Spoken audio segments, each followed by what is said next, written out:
kawan, nama saya Maria Catherine Caroline Ciatafui, NIM 223755856, kelas 3E, Prodi Akuntansi Sektor Publik, mahasiswa dari Politeknik Negeri Kupang.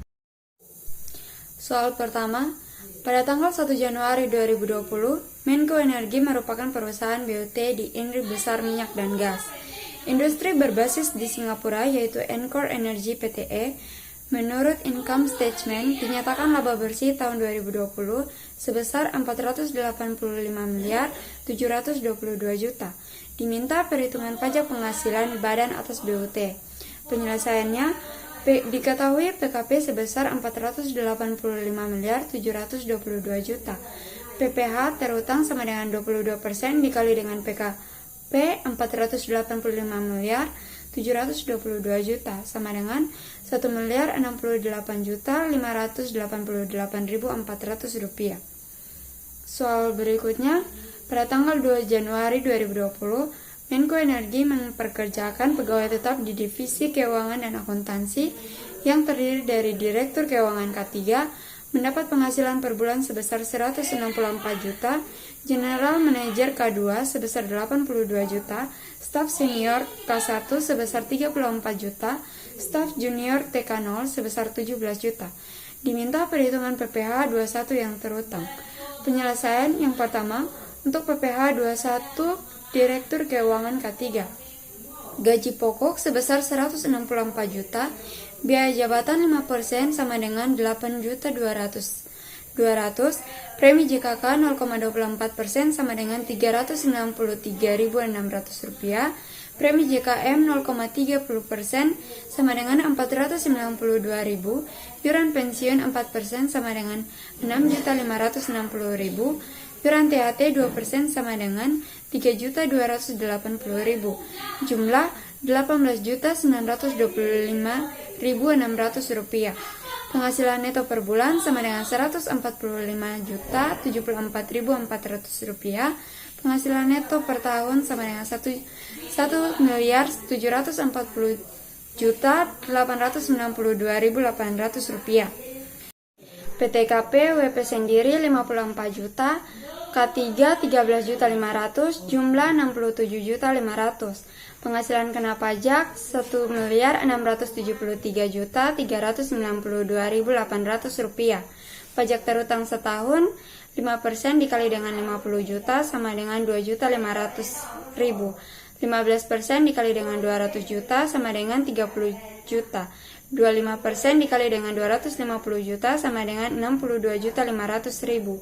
30% dikali dengan 1.173.392.800 rupiah sama dengan 352.017.840 rupiah. Jumlah pajak terutang setahun 447.017.840 rupiah. Pajak terutang per bulan 37.251.486,7 rupiah. Berikutnya penyelesaian PPH 21 untuk General Manager K2. Diketahui gaji pokok sebesar 82 juta, biaya jabatan 5% sama dengan 4.100.000, premi JKK 0,24% sama dengan 196.800 rupiah, premi JKM 0,30% sama dengan 246.000, iuran pensiun 4% sama dengan 3.280.000, iuran THT 2% sama dengan 1.640.000, jumlah keseluruhan 9.462.000. Penghasilan neto per bulan sebesar 72.538.000, sedangkan penghasilan neto per tahun sama dengan 870.456.000. PTKP WP sendiri 54 juta, K2 9 juta, jumlah 61 juta. Penghasilan kena pajak sama dengan 809.456.000. Pajak terutang setahun. 5% sama dengan 2.500.000, 15% sama dengan 30 juta, 25% sama dengan 62.500.000, 30% sama dengan 92.836.800 rupiah. Jumlah pajak terutang setahun sebesar 187.836.800 rupiah. Sedangkan pajak terutang per bulan sebesar 15.653.066,7 rupiah. Berikutnya penyelesaian PPh 21 untuk staf senior K1.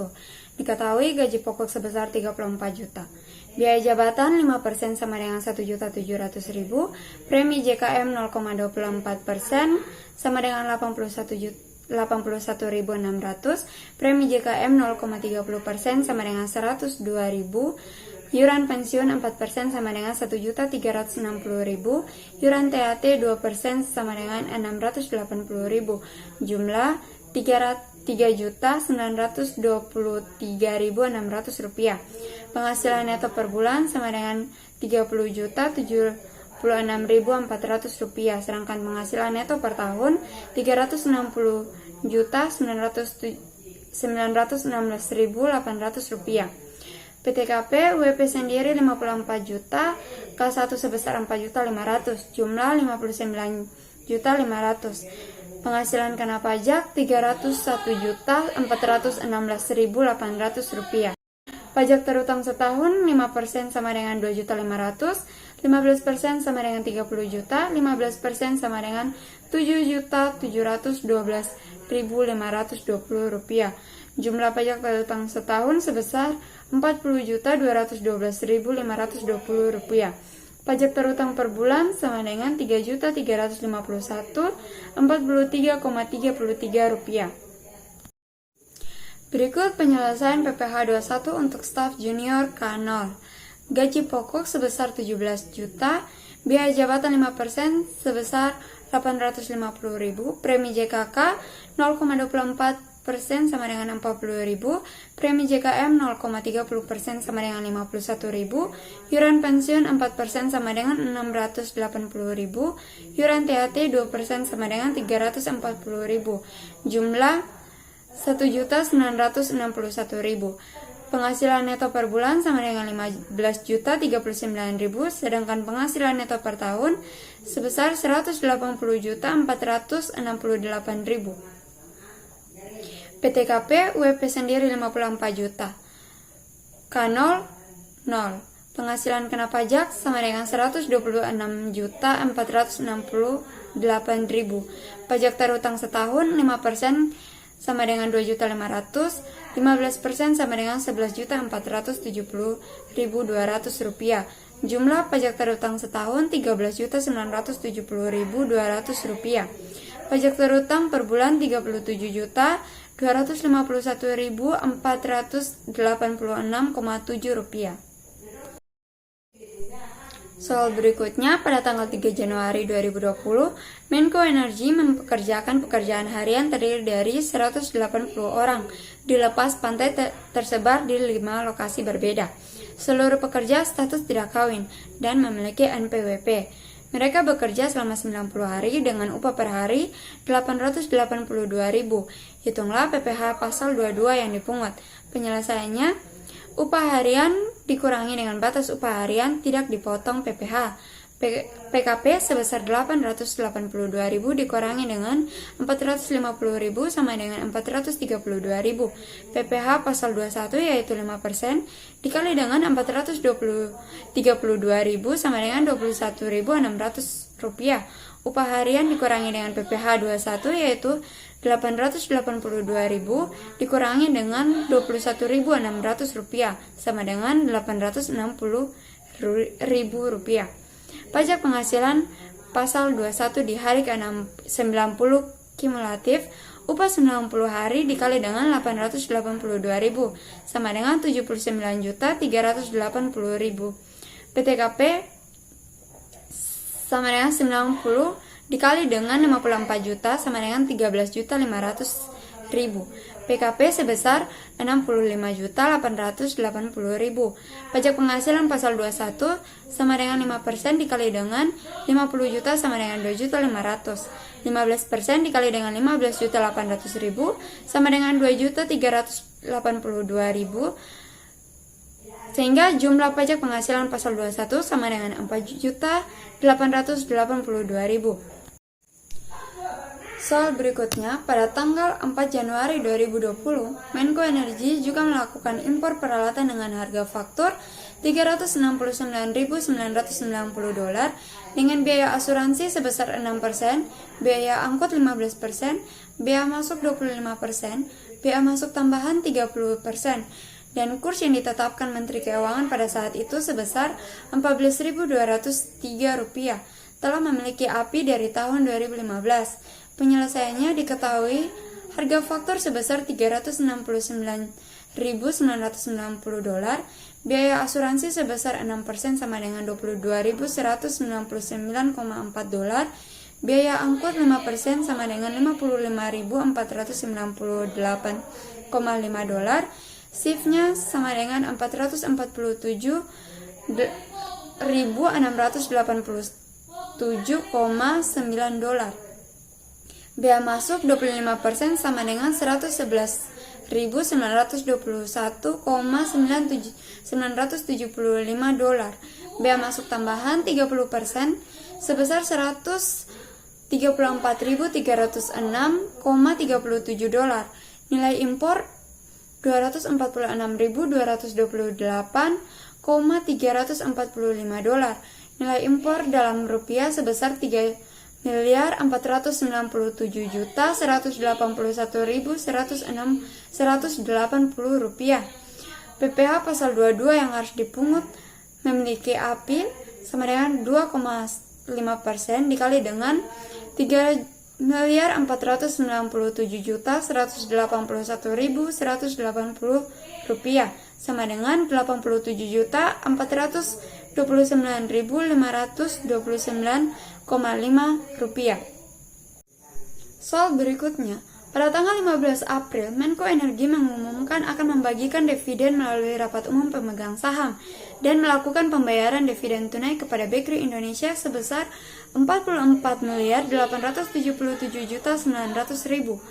Ditanya, kapan batas waktu pelaporan PPh pasal 21, pasal 22, dan pasal 23? Penyelesaiannya, batas waktu pelaporan PPh pasal 21, pasal 22, dan pasal 23. Batas waktu pembayarannya tanggal 10 bulan terakhir saat pelaporan tanggal 20 bulan berikutnya. PPh pasal 21, pasal 22, dan pasal 23 sebesar $44.877.900.000. Saat terutang dilakukan pembayaran yaitu pada tanggal 31 April. Saat penyetoran paling lambat 10 Mei 2020, sedangkan saat pelaporan pada tanggal 20 Mei 2020. Soal kedua, mengenai istilah-istilah dalam perpajakan. Yang pertama, pajak. Pajak adalah kontribusi wajib kepada negara yang terutang oleh orang pribadi atau badan yang bersifat memaksa berdasarkan undang-undang. Yang berikut wajib pajak. Wajib pajak adalah orang pribadi atau badan, meliputi pembayaran pajak, pemotong pajak, dan pemungut pajak yang mempunyai hak dan kewajiban perpajakan sesuai dengan ketentuan peraturan perundang-undang perpajakan. Yang berikutnya, masa pajak. Masa pajak adalah jangka waktu yang menjadi dasar bagi wajib pajak untuk menghitung, menyetor, dan melaporkan pajak yang terutang dalam suatu jangka waktu tertentu, sebagaimana ditentukan dalam Undang-Undang KUP.